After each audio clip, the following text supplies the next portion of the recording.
I think there's going to be a good chunk of Marvel and Star Wars crossover in terms of audience and in terms of interest. So I'm going to start doing some of these news breakdown videos where we combine a few different Star Wars video game stories and a few different Marvel video game stories that don't feel like they deserve their own video. But I want to get the information out there. I want to discuss it with you and I want to share it with you. So today we've got 2 for Marvel Rivals and 2 for Star Wars Outlaws. We're going to alternate through them and see what we think. The big one is that Marvel Rivals just revealed Hela as a new character for the game. They did not give a trailer alongside her, but she has been spotted in some of the earlier trailers in the Asgardian map. We saw her in the stained glass, and so Hela will be joining the closed alpha test as a duelist. Marvel Rivals is, I guess, either really cool or really annoying. They're changing the traditional naming conventions for class types, which is, interesting. So Hela is a duelist, Loki is a strategist, separating support and whatnot. Now, we have no gameplay trailer of Hela yet, but we do know that the closed alpha is starting on May 10th, so that's about 3 weeks away, which is very close. It was previously announced for May, but that could have been, May 30th. Instead, it is going to be in the first half of the month, pretty early on. It kicks off May 10th. If you have not applied yet for the closed alpha, you better do it.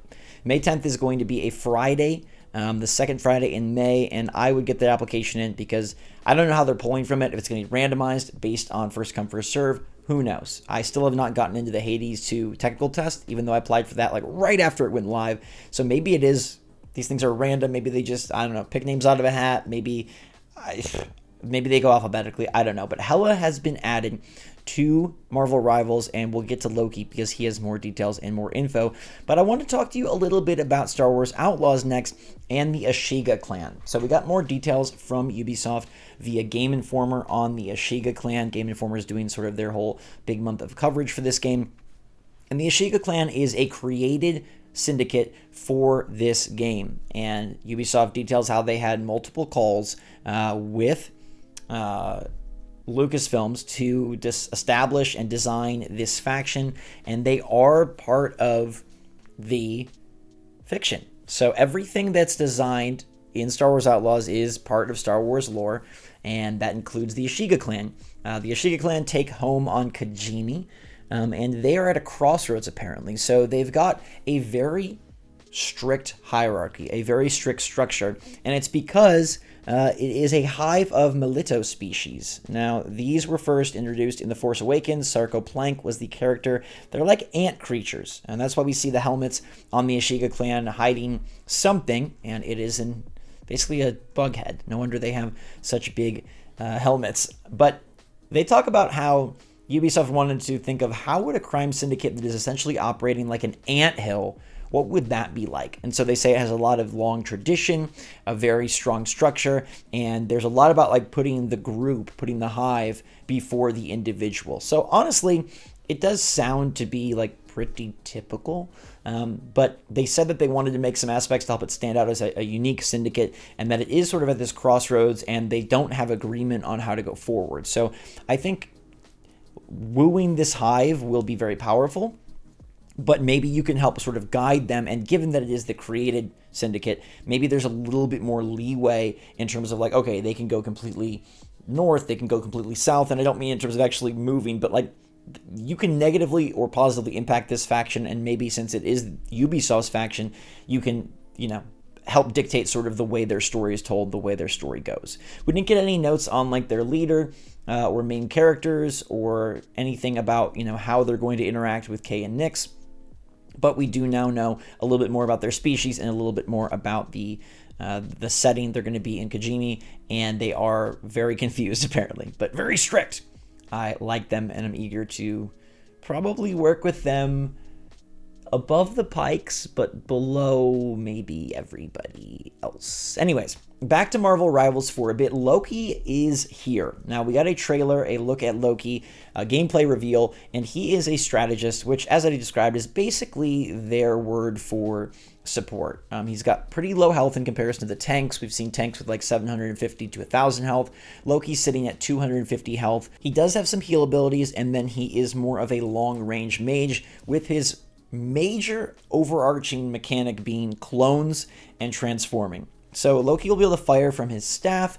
He will be able to leave behind clones. He will be able to supercharge the clones. And then what's interesting about that is the clones absorb damage done to allies in a radius, and it heals allies for damage taken for a short period of time. So the clones basically serve as little like buffers for your allies, which is nice. As Loki himself, you can interact with the clones, which I think is pretty cool. One is you can stealth and leave behind a clone.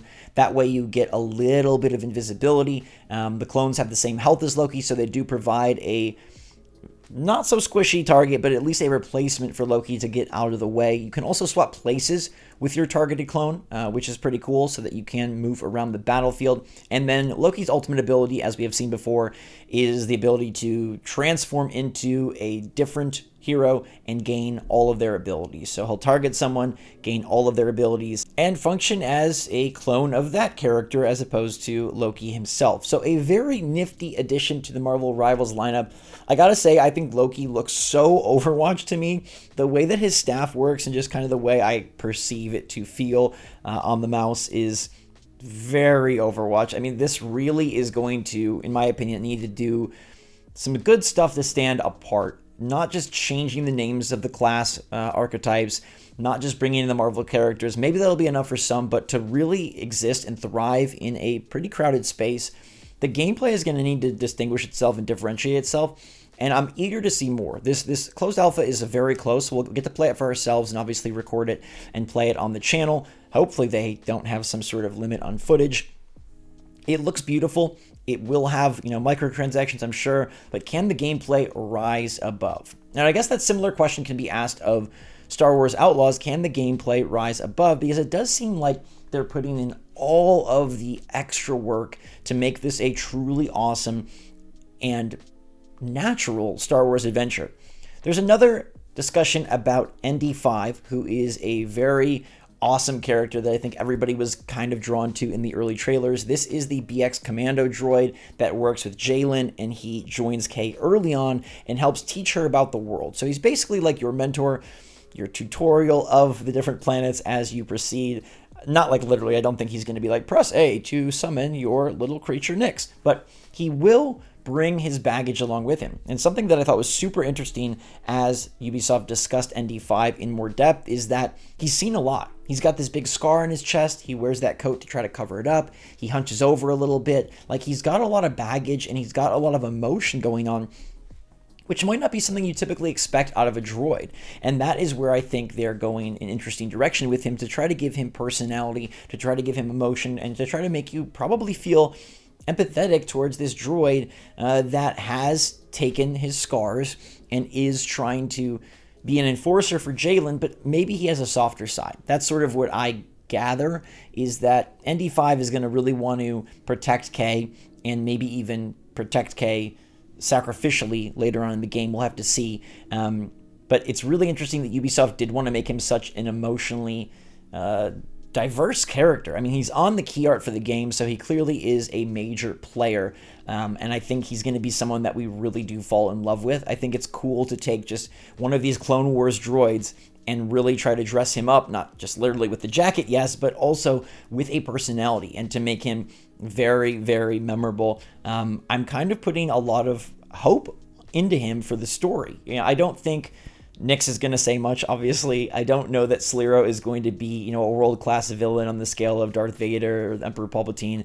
Jaylen, kind of seems whatever. I think that ND5 and Kay's relationship may go down as the crux of the Star Wars storyline, unless they do that thing I was talking about in a different video where I was like, okay, they might have Sliro's apprentice switch sides as the game progresses. We'll have to wait and see. But still waiting on new gameplay for Star Wars Outlaws, and still waiting on a beefier trailer for Marvel Rivals. It's nice to get the little Loki clips, and it's nice to see the key art for Hela and her duelist class, but man, we need like a bigger gameplay summary of what's going down, and I expect to get a bunch of that in the coming weeks. As we lead up to the closed alpha, they'll definitely want to reveal the different modes that'll be available. We've obviously seen the list of characters that'll be available, how this is going to play out, and maybe some more nuances of what makes Marvel Rivals stand out amongst its peers in this hero shooter genre. So let me know what you think of today's topics in the comments down below. And if you like this sort of like news recap, if we do have a couple smaller stories in the Marvel universe and in the Star Wars universe, I'd love to hear your feedback in those comments. So in the meantime, thanks so much for watching, everybody. Have a fantastic rest of your day. Drink some hot chocolate, and we will see you all later.